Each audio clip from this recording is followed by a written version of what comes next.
eu convido o professor Caio Fontana para falar sobre sistemas inteligentes de transportes aplicados à mobilidade. Muito obrigado. Bom, primeiro eu gostaria de agradecer o convite, tá? Professor Marcelo Pessoa, Fundação Rosolini, agradecer também ao CREA,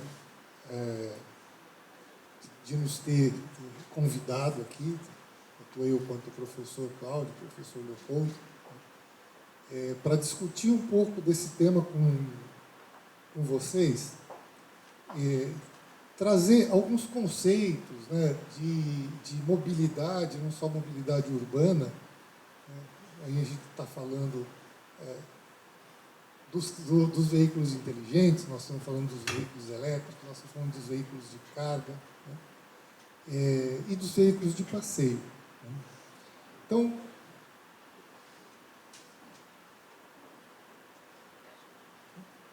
Então,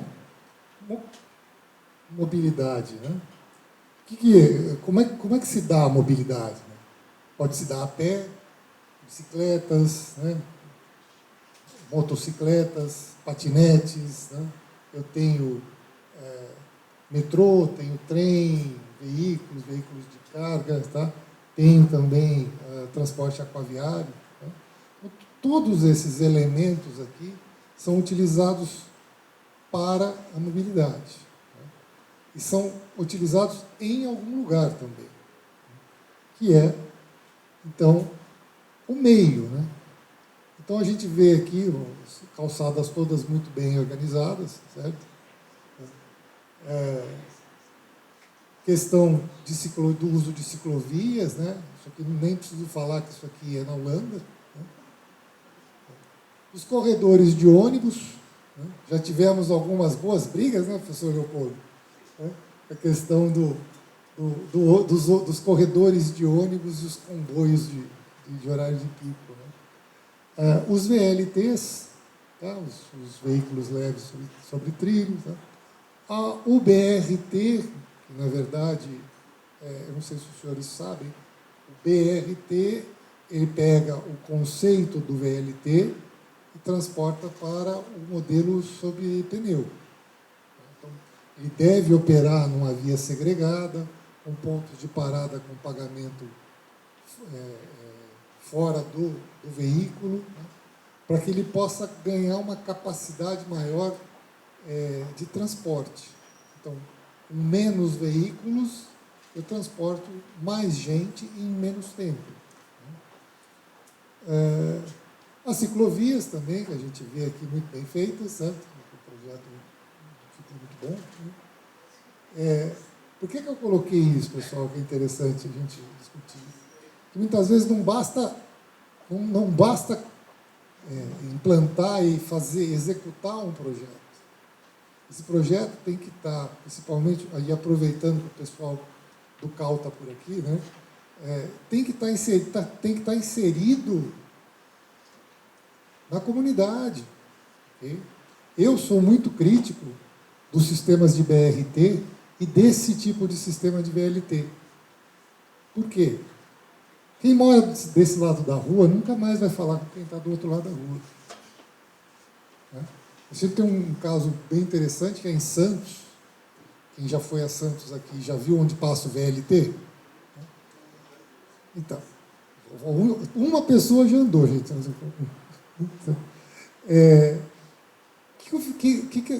Que acontece quem mora ali, naquele pedaço? Agora, por exemplo, ali entre a Ana Costa e o Canal 3, tá? Se você morar no meio do quarteirão, para você passar para o outro lado, você tem que ir ou até a Ana Costa ou até o Canal 3. Uns 400 metros para cada lado, mas está tudo bem. Tá? Então você divide, esses corredores, eles dividem a cidade ao meio. Tá? Inclusive com barreiras físicas. Tem barreira física aqui, tem barreira física aqui. O de Santos tem essa barreira também, essas barreiras físicas.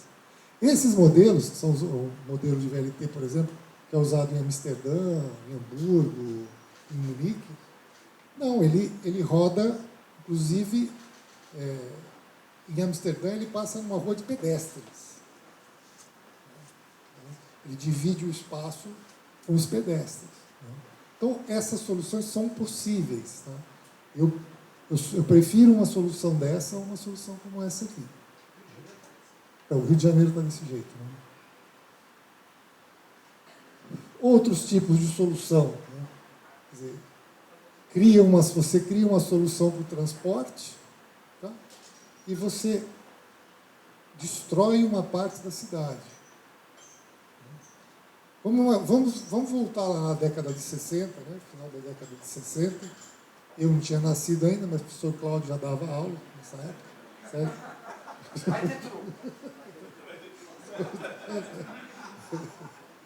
Você tinha um problema da mobilidade do centro, né, para Perdizes, para Água Branca, mas as pessoas demoravam muito. Então vamos falar do ponto de vista mais de cidade. Então, eu tenho um conjunto de cidadãos que moram num pedaço da cidade, eu vou realizar uma obra, uma intervenção, né, na cidade, para melhorar a vida dessas pessoas. Tá? Só que ninguém foi olhar a vida dessas pessoas. Okay? Então, hoje, por exemplo, quando você passa por essa região, você vê que aquilo foi tudo degradado. E aquilo era uma das áreas mais nobres da cidade, no começo aquela parte da São João, Amaral Gurgel. Então, e isso acarreta, né, você traz a degradação urbana. Desvalorização dos imóveis, menos IPTU, as pessoas que moravam aqui foram morar mais longe ainda, e só piorou o problema.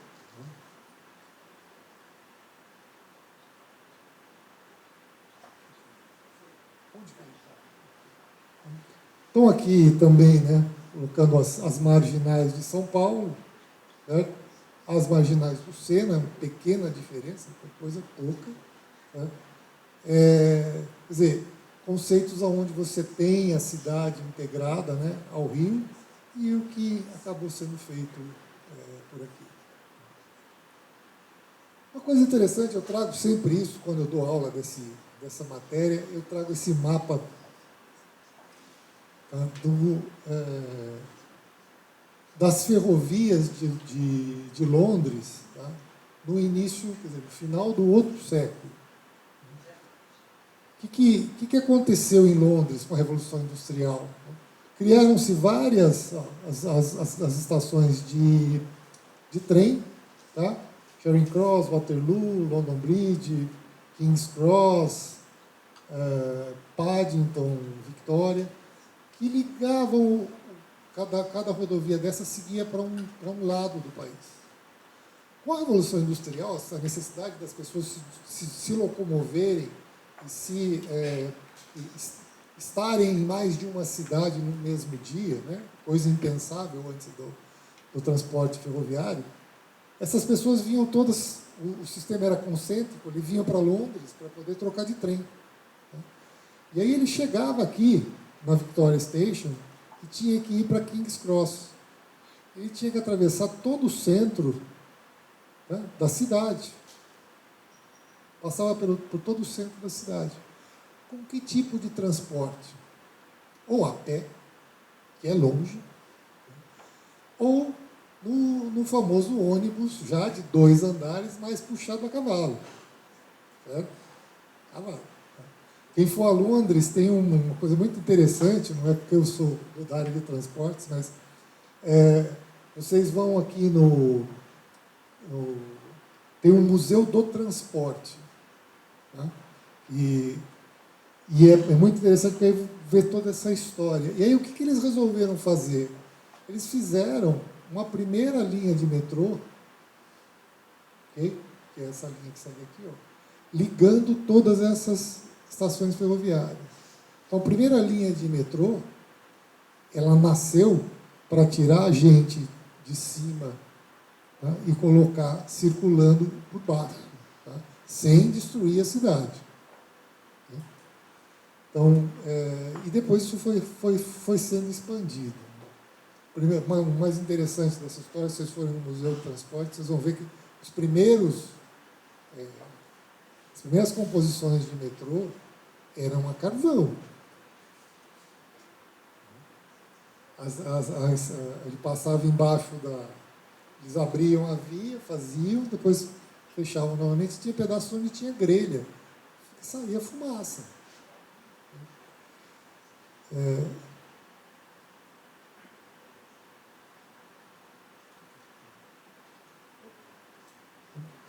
Aqui o mapa de São Paulo, também gosto de mostrar. Tá? O que São Paulo fez?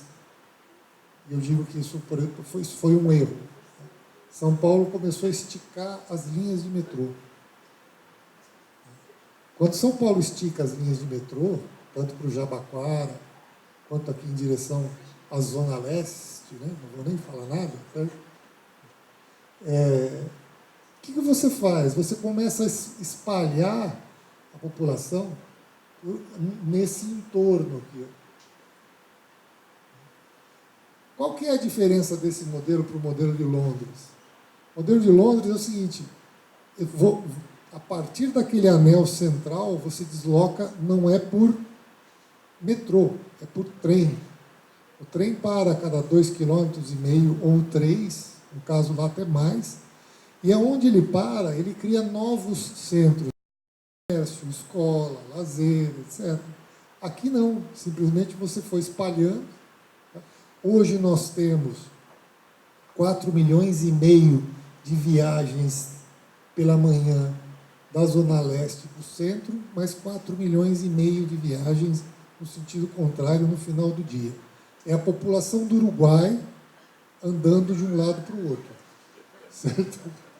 Mas é sério. Ou da Noruega, pronto, também. Então, cada vez que você estica essa linha, vai até o Capão Redondo, você está espalhando as pessoas aqui. Quando você deveria estar criando centros aqui e trazer até um determinado ponto, e dali para frente você tem uma malha de metrô. Aqui, a região da Baixada, né? Coloquei isso aqui, que a gente tem um polo industrial muito grande aqui, né? Mas nós temos Santos e Guarujá, que tem o porto. E o porto traz um problema muito sério de mobilidade.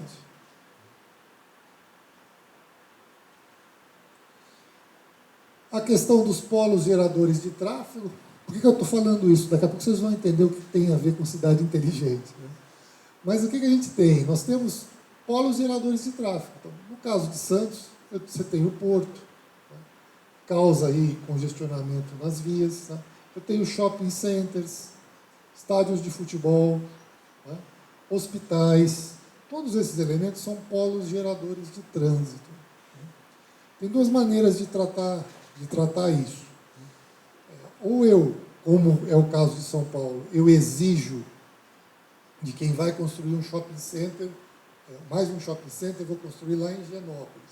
O que ele pede para eu fazer? 8.000 vagas de garagem. Certo? O que ele deveria fazer? Você está proibido de fazer garagem.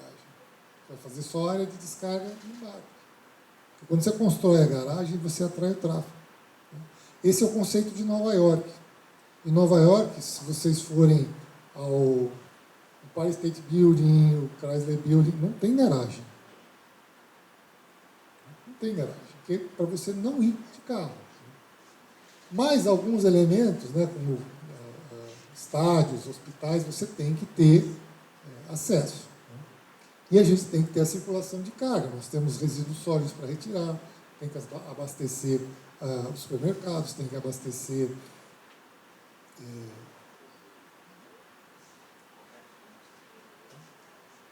Então, uma coisa que não se faz, né, que deveria estar sendo feita, é, por exemplo, nessa questão dos polos geradores, às vezes você tem, se eu coloco ao mesmo tempo para aprovação do poder público 2 projetos grandes, eu tenho lá, vou inaugurar o Templo de Salomão e a ampliação do shopping em Tatuapé. Esses processos eles andam separados. A análise de impacto é feita separadamente e não em cima de uma matriz já esteja montado. Então, esse é um primeiro problema. Aqui, comentar um pouco do impacto dessa solução. Esse aqui também, esse é o VLT de Santos, ele foi construído aqui, ele liga nada até lugar nenhum, do lado de cá. E passando por áreas assim, inteiramente desabitadas, você não tem prédio, você não tem absolutamente nada. Mas ficou bonitinho, ficou bonitinho. Tá?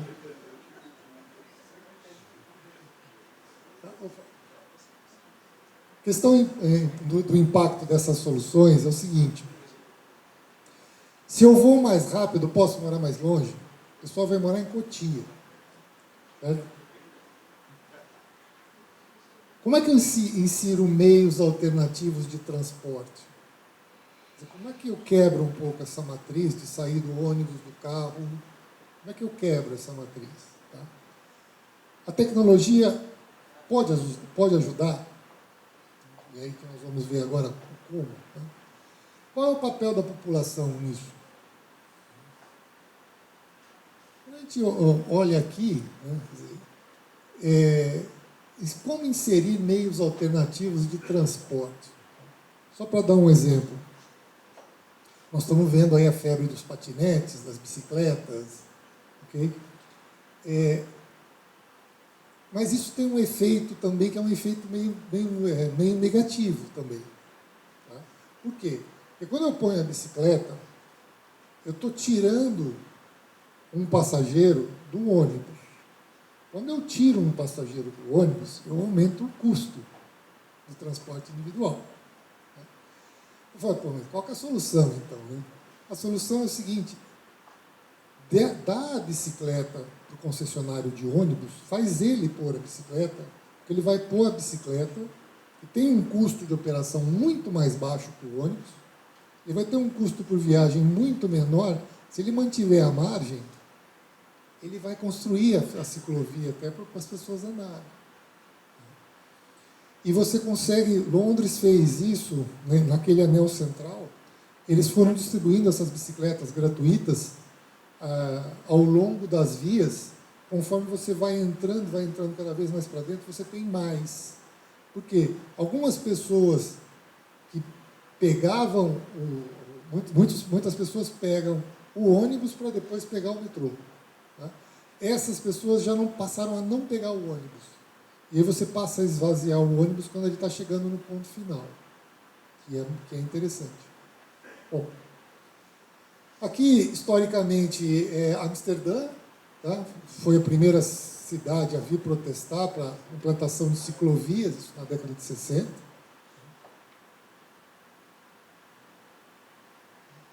E aí o ITS. O ITS é onde a gente insere tecnologia de controle de velocidade, de controle de quantidade de veículos na via, tá? Contadores de passageiros, tá? Tudo isso com ferramentas inteligentes. Tá? A gente pode contar, inclusive, número de telefones celulares.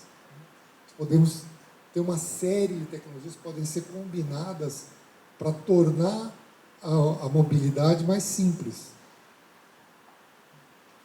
Então, a proposta a gente criar um modelo, você ter um modelo dinâmico. Isso já vem sendo implementado, né, em diversos países.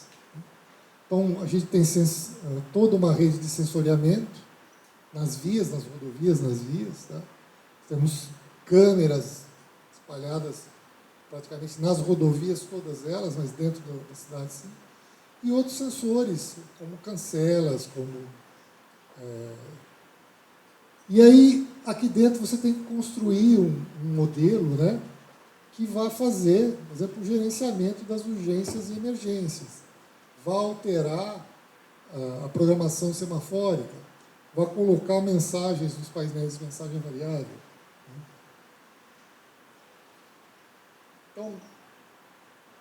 Então, no transporte público, a gente pode usar o serviço de monitoramento.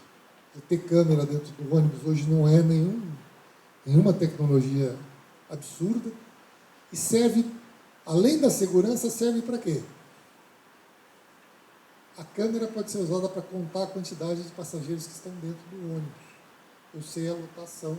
Quando eu sei a lotação, eu coloco mais veículos para não criar superlotação. Então, reconhecimento automático de ocorrências. Tá? Então, tudo isso tem a ver com essa questão de você ter a cidade vai passar a ser cada vez mais conectada. Tá? É veículo com veículo e veículo com infraestrutura. Certo? Então, isso vem evoluindo a partir já do ano passado, 2018 ou 2017, todos os veículos na Europa comercializados já têm um módulo de comunicação padronizado. Para fazer a comunicação veículo a veículo e também fazer a comunicação com a infraestrutura. Quando eu falo comunicação com a infraestrutura, eu estou falando do quê? Quando você passa no semáforo, ele conta o seu carro, ele sabe para onde você está indo, e a partir daí você pode planejar a utilização, uma utilização melhor do espaço. Ok? Bom, fiquei no meu tempo ou você vai me pôr de castigo?